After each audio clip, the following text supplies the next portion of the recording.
শ্ৰদ্ধাৰ ৰাইজ, আজি আমবাগানত মই অহাৰ সময়তে স্থানীয় ৰাইজে মোক কেইবাটাও আমবাগানৰ উন্নতিৰ বাবে দাবী উত্থাপন কৰিছে।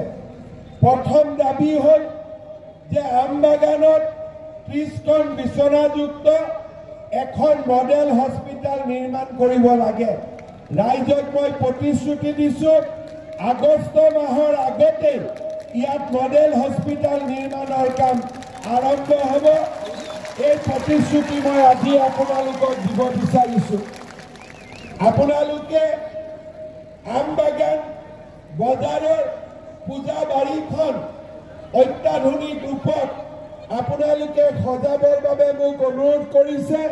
মই পূজাবাৰীখনৰ কাৰণে আজিয়ে 50 লাখ টকাৰ অনুদান এটা আজিৰ সভাতে মই আগবঢ়াইছোঁ। শ্ৰদ্ধাৰ ৰাইজ, আপোনালোকে লাওখোৱা চিকিৎসালয়খনকো মডেল হস্পিটেল নিৰ্মাণ কৰিব কৈছে। মই লাওখোৱা চিকিৎসালয়খনো মডেল হস্পিটেল হিচাপে আপোনালোকক নিৰ্মাণ কৰি দিম। আগষ্ট মাহত 2খন হস্পিটেলৰ আধাৰশিলা আৰু নিৰ্মাণ কেশৱ মহন্ত আৰু বিপ্লুৰঞ্জন শৰ্মাই আৰম্ভ কৰিব। ইয়াৰ লগতে আমবাগান উচ্চতৰ মাধ্যমিক খেলপথাৰখন অৰ্থাৎ এইখন সুন্দৰ কৰি দিয়াৰ বাবে অনুৰোধ কৰিছে। এই খেলপথাৰখনৰ বাবে মই আজিৰ সভাতে 2 কোটি টকাৰ অনুমোদন এটা ঘোষণা কৰিছোঁ আৰু সুন্দৰভাৱে আমি এই খেলপথাৰখন নিৰ্মাণ কৰি দিম। লাওখোৱা উচ্চ মাধ্যমিক বিদ্যালয়খনত উচ্চতৰ মাধ্যমিকলৈ উন্নীত কৰিব লাগে। আজিৰ সভাতে মই ঘোষণা কৰিছোঁ, লাওখোৱা উচ্চ মাধ্যমিক বিদ্যালয়খনক আমি প্ৰথমতে আৰ্টছ হিচাপে আমি ইয়াক উচ্চতৰ মাধ্যমিকলৈকে উন্নত কৰি দিম।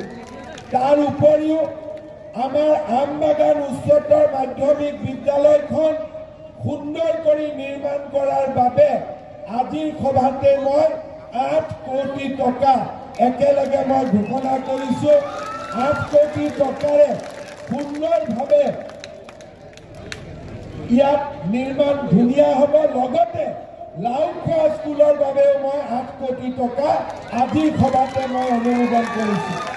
আমবাগানো ধুনীয়া হ'ব, লাওখোৱাও ধুনীয়া হ'ব, 2টা জেগাতে মডেল হস্পিটেল হ'ব আৰু আমি সকলোৱে লগ লাগি উন্নয়নৰ পৰিৱেশলৈ আগুৱাই গৈ থাকিম। বৰ্তমান আমাৰ ৰাজ্যখনত অৰুণোদয় হিতাধিকাৰী নিৰ্বাচনৰ কাম চলি আছে। আমাৰ ৰাইজে প্ৰত্যেকটো পুলিং বুথতে গাঁও সভা পাতি ধুনীয়াকৈ যাতে অৰুণোদয় হিতাধিকাৰীসকলক নিৰ্বাচিত কৰি দিয়ে আৰু আমি যিমান পাৰোঁ বেছিকৈ চামুগুৰি ৰাইজৰ বাবে অৰুণোদয় আঁচনি দিবৰ বাবে আমি চেষ্টা কৰিম। আজিৰ সভাতে চামুগুৰি ৰাইজৰ বাবে মুখ্যমন্ত্ৰীৰ বিশেষ কোটাৰ পৰা মই অতিৰিক্তকৈ আৰু 2,500 অৰুণোদয় বেলেগ সমষ্টিৰ তুলনাত মই বেছিকৈ এই সমষ্টিৰ ৰাইজৰ বাবে আজিয়ে মই ঘোষণা কৰিছোঁ, যাতে মেক্সিমাম পৰিয়ালে আমাৰ ইয়াতে অৰুণোদয় আঁচনি পাব পাৰে। ইয়াৰ উপৰিও যিসকল মহিলাই আমাৰ উদ্যমিতা আঁচনিত আবেদন কৰিছে, 10,000 টকাটো কেতিয়া আহিব চিন্তা কৰি আছে। আপোনালোকে চিন্তা নকৰিব, নিৰ্দিষ্ট সময়ত ধুনীয়াকৈ 10,000 টকাটো সোমাই যাব। এইটো মোৰ ওপৰত দায়িত্ব এৰি দিয়ক, আপোনালোকে বেছি চিন্তা কৰি নাথাকিব, হ'ব? মাজে মাজে চিন্তা হৈ থাকে, হয়নে নহয়? যে মুখ্যমন্ত্ৰী এনে ক'লে নেকি, হয়নে? অলপ চিন্তা হৈ থাকে নে নাথাকে? আপোনালোকে চিন্তা নকৰিব।